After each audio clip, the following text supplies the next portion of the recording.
So let's see. For this center, the goal is that you're setting up an experiment where the kids will make a hypothesis, they'll test it and collect the data, and then they'll discuss the results. And so the volunteer for this center is super important. On the side it says bring in a variety of seeds. The volunteer is responsible for that. I collected all the galls last year. That was a lot of work. In January to be out cutting galls, tracking them down.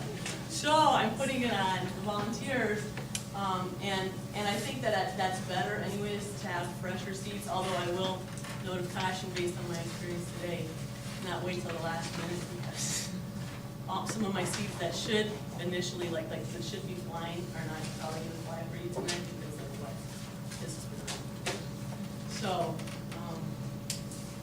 So what you need to do it says there's a setup section, and so what you're setting up for Olive Elf, if you have Center 3, then you need to be getting out the tub of water, fan to simulate wind, and a fur sample, which is not real fun.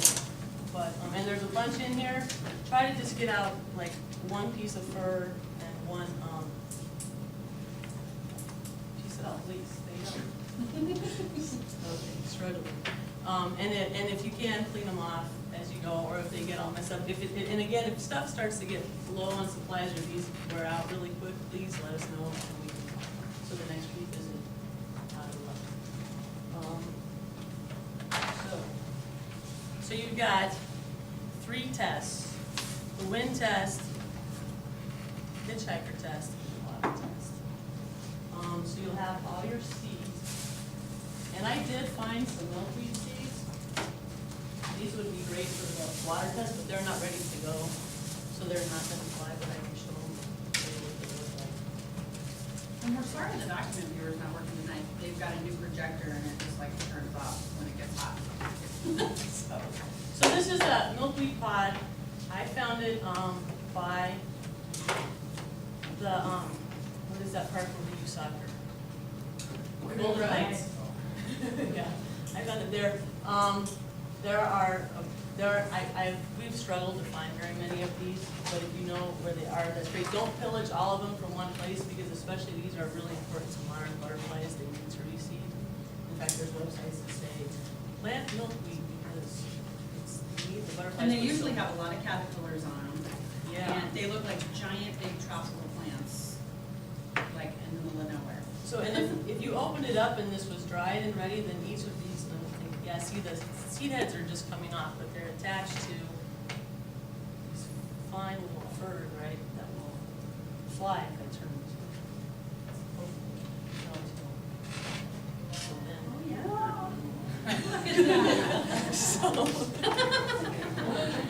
So these would be a really great bet for a flying seed if you can track them down, or even if they're not quite ready to go, you can demonstrate. So you'll have the kids take a look at the different seeds you brought in, and I brought in all these from across the street from my house. This is that wild clematis that's a noxious weed. So these are everywhere, all along the creek. You can't over harvest these, so grab as many as you want. And just I think I listed in the outline, or if I didn't, some good places to look are North and South Table Mountain, along the creek by the golf course on Illinois. You know, you can, if there's nobody golfing, you can hop over it. Yeah. And then I found these hitchhiker ones. They're like little cockleburr guys. And there's a whole bunch of these as you head up Golden Gate Canyon, right there on the edge of where like the city buildings and stuff are. Don't go all the way up into the canyon, but they're everywhere. So yeah, so here's the seed. There's a travel data chart, and again, just the dry erase marker, and have the kids describe the seed. You know, that it's got a feathery look to it, and then you're going to run it through the tests and decide if it passes or not. So I don't know if this will work. that kind of food. You can, it's really wet, because it's been raining, but, so if I took the rest of it off. There we go. So yeah, it passes the flying test, and then could go on to the hitchhiker test, and it's not sticky fingers.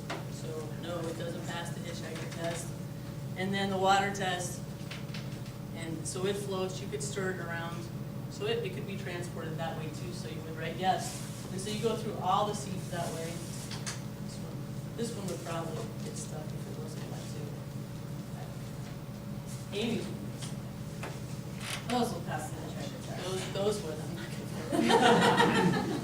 So you go through and you run that, run the test on all the seats. Have the kids do as much of that as you can. Have the kids record the data, unless it's kindergarten and first grade. But I think probably I think they could at least write a Y or an N for yes or no, as to whether or not it passed. So then when you get done, you need to discuss the results. Why did some seeds successful? What do all the seeds that passed the hitchhiker test have in common? What do all the seeds that passed the water test have in common? So on and so forth. So that you get them thinking about what the different adaptations are that these seeds have made. So then lastly, if time permits, you can have a brainstorm. What's a whole nother way of travel with? If something else came along, what would a seed have to do to adapt and survive? Like if water dried up and it was a desert and the seed, how would that seed have to adapt with a new method of travel? I think that's what.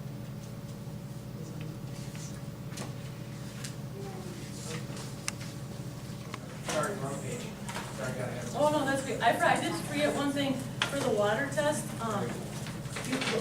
I was gonna say, fruit seeds like apple seeds or like these berries, things like that, are good, or acorns would be good for the water test.